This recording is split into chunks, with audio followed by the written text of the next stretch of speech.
बरसात की एक शाम बख्शीगंज गांव के दो लोग भोलू की चाय की दुकान पर बैठे हैं। उनके चेहरों से साफ दिख रहा था कि वो लोग काफी उदास है आज। जहां ये सभी लोग मिलके भोलू की चाय 2-3 कप पी जाते हैं, वहां कोई आज 1 कप चाय तक नहीं पिया। हर कोई गांव की मौजूदा समस्याओं को लेकर बहुत विचलित है। इसी बीच गांव की वर्तमान हेडमास्टर कैलाश उपाध्याय भोलू की चाय की दुकान पर आ पहुंचे।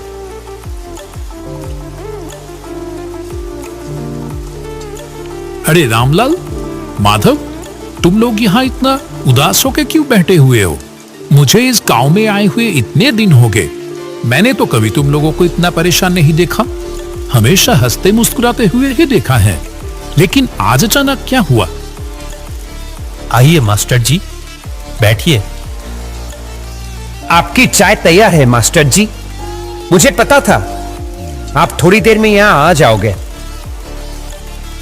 हाँ हाँ बोलू, आज अपनी वो अदरक वाली चाय पिलाना मुझे, ठीक है? बहुत देर से सर दर्द कर रहा है।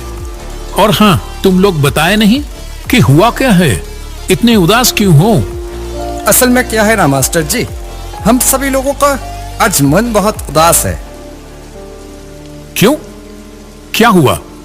इतने खूबसूरत गांव के लोगों के साथ घुलने मिलने से किसी का भी मन बेहतर हो जाएगा, लेकिन उन्हीं लोगों को आज अचानक क्या हुआ? आप तो जानते ही हो मास्टर जी कि हमारे गांव में कोई अस्पताल नहीं था। कोई भी बीमार होता था तो उसको 2 गांव पार 10 मील दूर जाना पड़ता था। अस्पताल पहुंचने से पहले ही तो कितनों की मौत हो गई। इसीलिए हम सभी मिलके अपने पैसे बचा के इस गांव में एक अस्पताल बनवाया। लेकिन क्या? हमारी सारी बचत खत्म हो गई। अस्पताल तो तैयार है, पर बिस्तर तो खरीदना बाकी रह गए। हमारे पास तो और पैसे नहीं बचे। अब क्या होगा? ओह, ऐसी बात है। मेरे पास कुछ पैसे तो थे, पर वो तो मेरी बेटी की शादी में खर्च हो गए हैं। लेकिन हाँ, इछापुर गांव में मेरी पुश्तैनी जमीन है एक। अगर उसे बेच दिया तो जो पैसा आएगा, उम्मीद है उससे अस्पताल का बेड हो जाएगा। क्या कहते हो? ये आप क्या कह रहे हैं मास्टर जी? आप अपनी पुश्तैनी जमीन बेच देंगे? मेरे तो बस ये 1 साल की नौकरी बची है। मैंने तो मन बना लिया, जो प्यार यहाँ मिल रहा है, मैं तो बाकी की जिंदगी यही गुजारूंगा तुम लोगों के साथ। क्यों, नहीं रखोगे क्या? वैसे भी ये तो बड़ा ही पुण्य का काम है। भगवान ऐसे अवसर बार बार नहीं देते। रामलाल, माधव और भोलू की आंखों में जैसे आंसू आ गया हो। तीनों ने हाथ जोड़कर कैलाश मास्टर का शुक्रिया अदा किया। अरे अरे, ये क्या कर रहे हो? अच्छा सुनो, हम लोग कल ही निकल जाएंगे। काफी समय से कुछ लोग मुझसे वो जमीन खरीदना चाहते थे। देखते हैं, अगर इस बार बात हुई तो उनको ही बेच देंगे। अगले दिन सुबह कैलाश, रामलाल और माधव इछापुर गांव की ओर चल पड़े।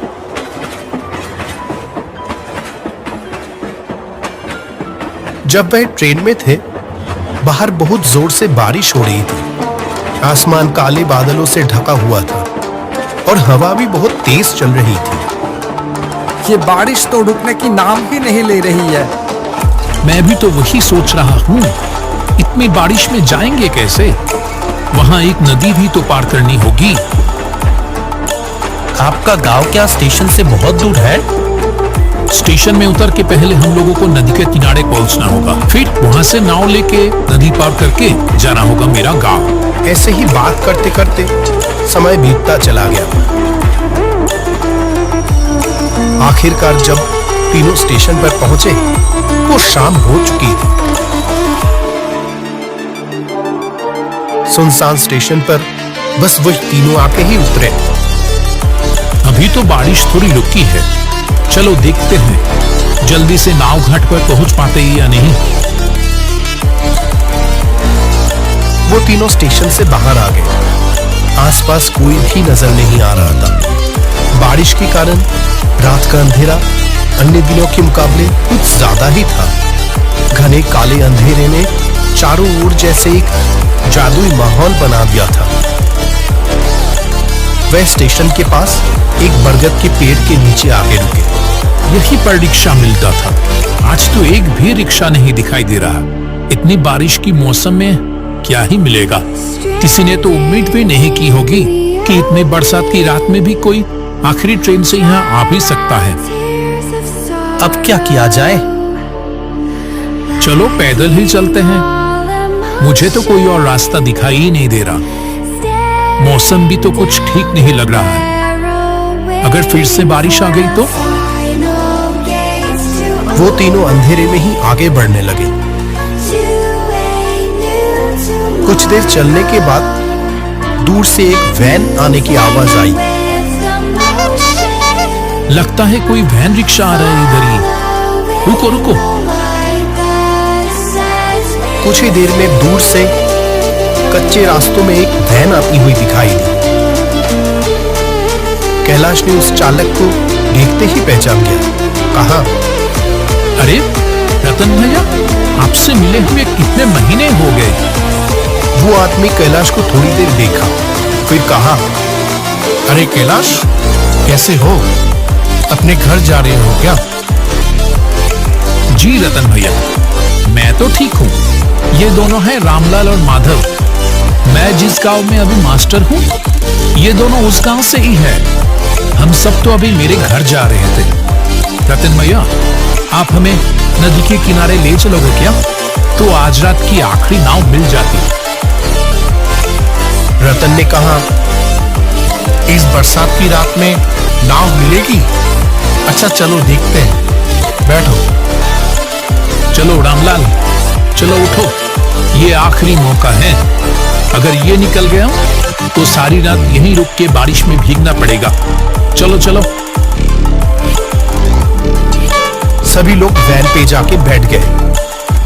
अंधेरे में ही वैन आगे बढ़ने लगी।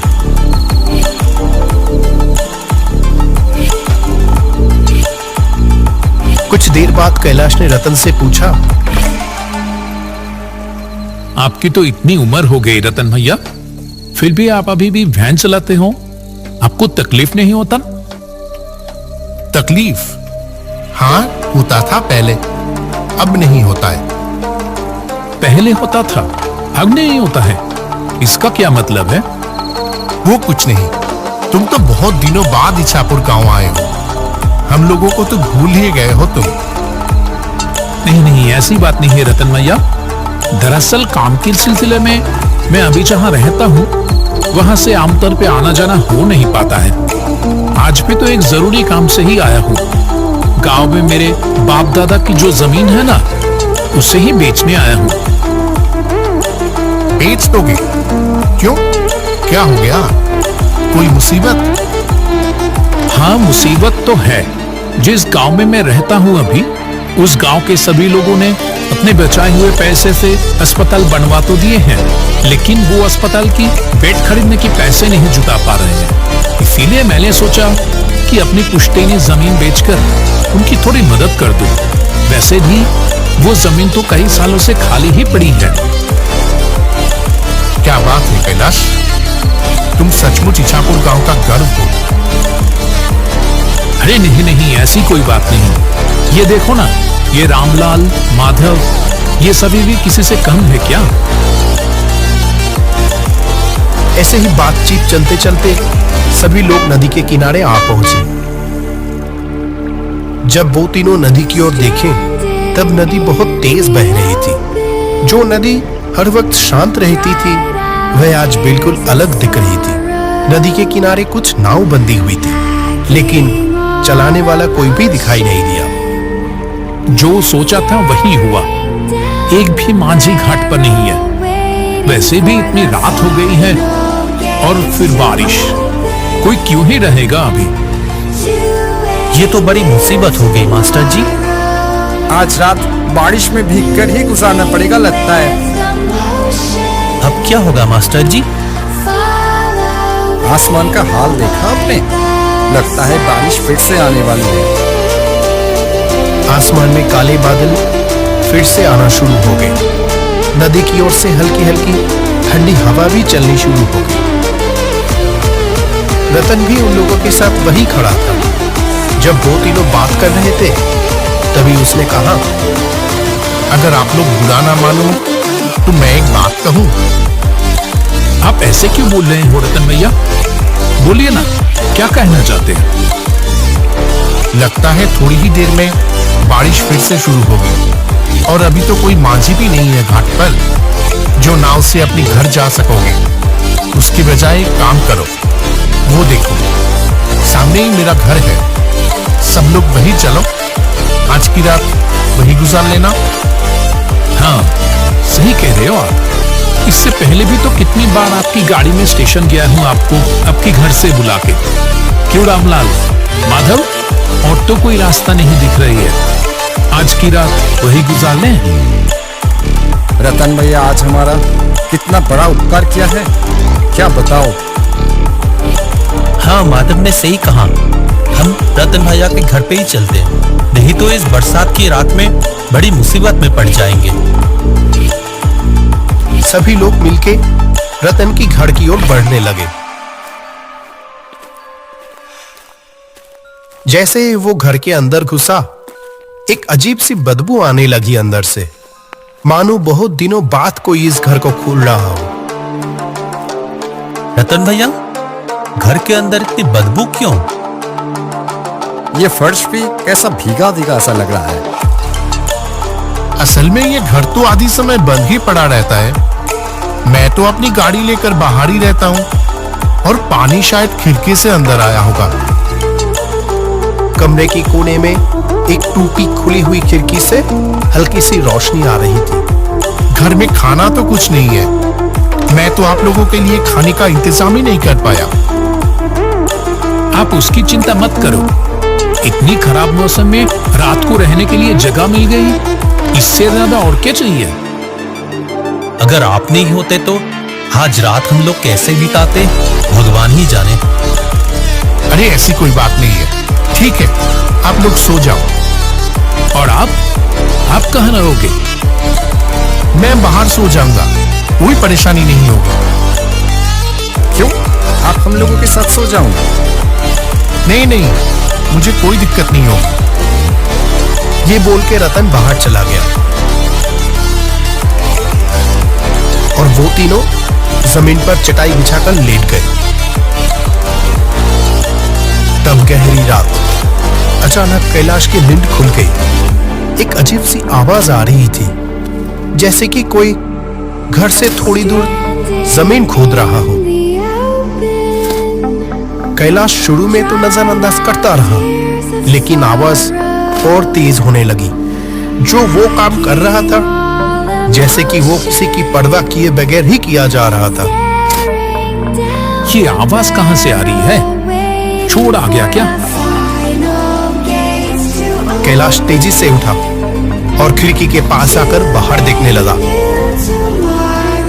रतन भैया घर से थोड़ी दूर पेड़ के नीचे खुदाई कर रहा है।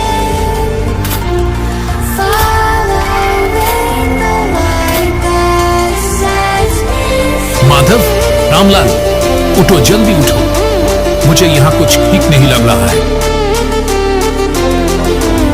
रामलाल और माधव दोनों नींद से जाग गए। कैलाश ने दोनों को खिड़की के पास बुलाया। अरे, रतन भैया कहाँ गया? अभी तो यहीं पर थे।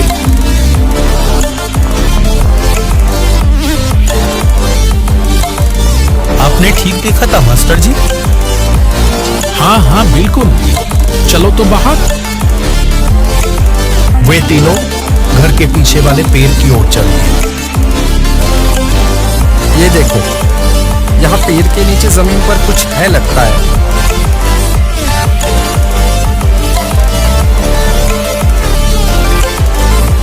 मैंने रतन भैया को यही देखा था। लगता है मानो जैसे कि वो चाह रहे थे कि मैं नींद से उठकर ये देखूं। देख तो रामलाल, क्या है वहां?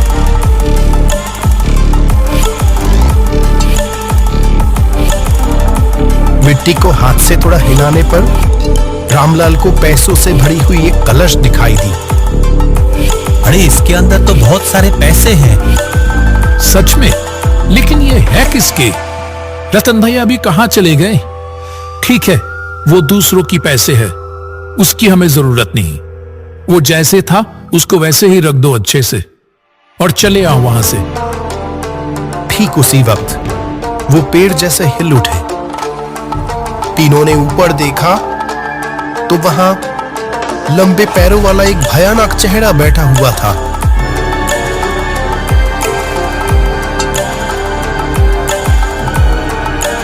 डरो मत कैलाश, मैं रतन हूं। मैं यही देखना चाहता था कि क्या तुम समय के साथ लालची तो नहीं हो गए हो। तुम सच में गांव का गढ़ हो कैलाश। तुम चाहते तो ये पैसे आसानी से ले सकते थे, और मैं अकेला बूढ़ा आदमी तुम तीनों के सामने तो टिक भी नहीं पाता। जहां तुम्हें पैसों की इतनी जरूरत है और यहाँ इतने सारे पैसे हैं। लेकिन आप? मैं 1 साल पहले ही मर चुका हूं। एक दिन मैं अपनी वैन लेके लाइन के उस पर जा रहा था। ऐसे में एक ट्रेन आके, छोड़ो उस बात को, मैं मर तो चुका हूं, लेकिन मेरे बचाए हुए पैसों की वजह से मुझे मुक्ति नहीं मिल रही थी। मैं किसी सच्चे इंसान की तलाश में था। आज मुझे वो मिल गया। आप लोगों से बात करके ही मैं समझ गया था कि आप लोग सच्चे इंसान हैं। मैं थोड़ा जांच लिया बस। ये पैसे ले जाओ और अस्पताल के लिए लगा दो। तुम्हें अपना पुश्तैनी जमीन बेचने की कोई जरूरत नहीं है कैलाश। यहाँ जो पैसे हैं उससे अस्पताल का काम पूरा हो जाएगा। रतन भैया, अब मुझे मुक्ति मिलेगी। आप सब लोग अच्छे से रहना। ये कहते हुए रतन का भयानक चेहरा हवा में गायब हो जाता है। वो तीनों बस पैसों से भरे हुए कलश को देखते रह गए। बारिश की रात एक भूतिया घर में बिताए हुए वो पल उन लोगों के मन में पूरी तरह से कैद होके रह गया।